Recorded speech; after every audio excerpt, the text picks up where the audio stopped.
কলমি শাক তো অনেকভাবে রান্না করে খেয়েছো, তবে এইভাবে একবার কলমি শাক রান্না করে খেয়ে দেখো। এই রকম করে একবার কলমি শাক রান্না করলে এর সাথে কিন্তু আর অন্য কিচ্ছু লাগে না। একটা ভাজা হলেই এই খাবারটা খাওয়া হয়ে যায়। আর দারুণ খেতে হয়েছিল, এত ভালো খেতে হয় যে কি বলবো। তোমরা একবার বানিয়ে দেখো, ভীষণ ভালো লাগবে। তারপর আমাকে জানিও কেমন লেগেছে। আমার মতো করে কিন্তু বানিও।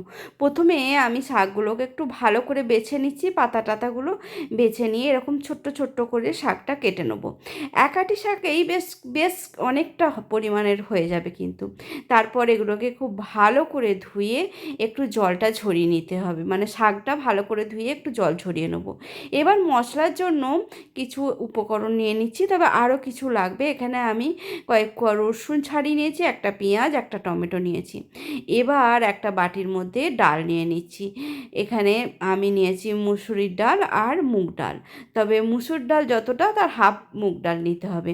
এবার এই ডালটাকে খুব ভালো করে ধুয়ে 2-3 বার জল ছড়িয়ে একটুখানি ভিজিয়ে রাখবো, খুব বেশি না, ওই কয়েক সেকেন্ডের মতো ভিজিয়ে রেখে দেবো জলটা ছড়িয়ে নিয়ে।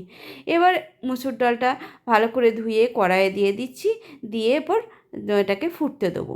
ফোটার পর ওপরে যে সাদা ফেনা ফেনা অংশটা সেটা তুলে ফেলে দিচ্ছি। তারপর একটু নাড়াচাড়া করে নিয়ে ওই জল ঝরিয়ে রাখা কলমি শাকটাকে দিয়ে দিলাম। দিয়ে এবার ভালো করে ডালের সাথেই কলমি শাকটাকে মিশিয়ে নেব।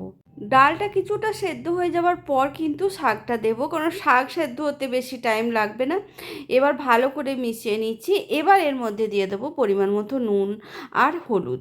এতক্ষণ নুন হলুদ কিচ্ছু দিইনি, এবার পরিমাণ মতো নুন আর হলুদ হলুদ দিয়ে আবারও ভালো করে সব কিছুকে মিশিয়ে নিচ্ছি। তারপর আমি এর মধ্যে দিয়ে দেবো এই ছোটো চামচের 1 চামচের মতো একটুখানি চিনি। এটা টেস্টের ব্যালেন্সের জন্য দিচ্ছি, কেউ না দিতে চাইলে নাই দিতে পারো, তবে চিনিটা দিলেও বেশ ভালো লাগে খেতে। এবার এটা ঢাকা দিয়ে বেশ কিছুক্ষণ সেদ্ধ হওয়ার জন্য রান্না করব। এবার যে টমেটোটা নিয়েছিলাম সেটা ভালো করে ধুয়ে কেটে নিয়েছি, নিয়ে এটাকে গ্রেট করে নিচ্ছি। টমেটোটা গ্রেট করে দিলেই বেশি ভালো হয়। গ্রেট করে নিয়ে তারপর যে ডালটা সেদ্ধ করতে দিয়েছিলাম সেটার ঢাকাটা খুলে নিলাম। এবার এর মধ্যে গ্রেট করা টমেটোটা দিয়ে দিচ্ছি, দিয়ে ভালো করে মিশিয়ে নেবো টমেটোটাকেও। তারপর আবার একটু জল দিয়ে দেবো, কারণ কলমি শাক থেকে যতটা জল বেরোবার বেরিয়ে গেছে অলরেডি, আর একটু জল দিতে হবে। তাই জলটা দিয়ে আবারও মিশিয়ে নিয়ে এটাকে ঢাকা দিয়ে এবারে পুরোপুরি সেদ্ধ হওয়া পর্যন্ত রান্না করব। ডাল, শাক, টমেটো সব কিছু খুব ভালো করে মিশে গেছে, সেদ্ধ হয়ে গেছে। একটুখানি খুন্তি দিয়ে নাড়াচাড়া করে একটু ঘাঁটা ঘাঁটা করে নিয়েছি। তারপর একটা তড়কা দেওয়ার জন্য একটা ফ্রাইং প্যান বসিয়ে নিয়েছি, তাতে 1/2 চামচের মতো কালো জিরে, 1/2 চামচ জিরে, সাদা জিরে, 2টো শুকনো লঙ্কা দিয়ে দিলাম। দিয়ে ফোড়নটাকে একটু ভেজে নিয়ে দিয়ে দেবো বেশ কিছুটা রসুন কুচি। আমি এখানে রসুনটা কুচি করে দিয়েছি, কেউ চাইলে রসুনটা থেতো করেও দিতে পারো বা বেটেও 1 চামচের মতো রসুন বাটাও দিতে পারো।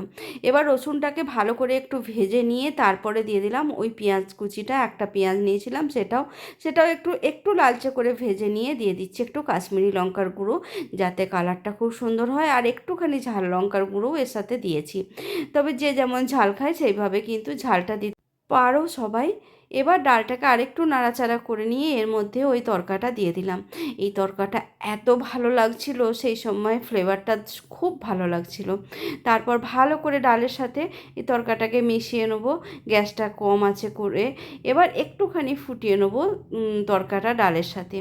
ব্যাস, তাহলেই কিন্তু এই কলমি শাকের ডালটা তৈরি হয়ে যাবে। একবার হলেও বানিয়ে দেখো, ভীষণ ভালো হয়, যাকে খাওয়াবে তারই ভালো লাগবে।